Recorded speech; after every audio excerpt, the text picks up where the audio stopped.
तालुका शेगावच्या वतीने तहसील कार्यालयावर मोर्चा काढण्यात आला। सकाळी 10 वाजता आवाहन केलेला हा मोर्चा दुपारी 3:30 वाजता निघाला। या मोर्चामध्ये भारताचे पंतप्रधान नरेंद्र मोदी आणि राष्ट्रपिता महात्मा गांधी यांच्याबद्दल आक्षेपार्ह नारेबाजी करण्यात आली। दुसरीकडे या मोर्चामध्ये मुस्लिम समाजाने मोठ्या संख्येने सामील व्हावे असे आवाहन मुस्लिम धर्मगुरू मुफ्ती हारून नदवी यांनी केले।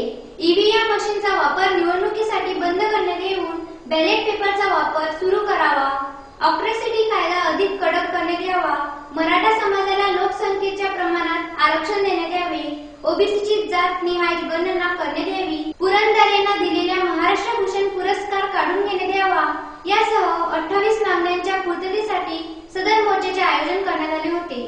त्यामध्ये आम्ही बहुजन क्रांती मोर्चा डिस्ट्रिक्ट लेवलला घेतले। त्यानंतर दुसऱ्या फेजमध्ये 367 तालुक्यामध्ये बहुजन क्रांती मोर्चा आम्ही घेत आहोत।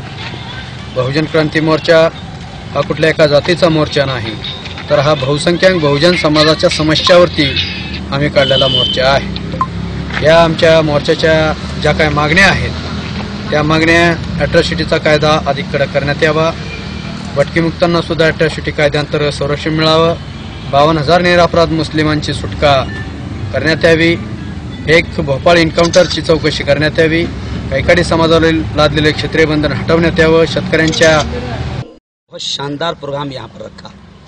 बहुजन क्रांति मोर्चा जैसे माने साहब ने कहा कि किसी जात किसी धर्म का मोर्चा नहीं है, बल्कि बहुजन क्रांति मोर्चा मुल्क में हो रहे अत्याचार, नाइंसाफी, बहुजनों और अल्पसंख्यक माइनॉरिटीज़ और मुसलमानों पर हो रहे जुल्म को बहुजन क्रांति मोर्चा जो है उसके लिए आवाज़ उठा रहा है।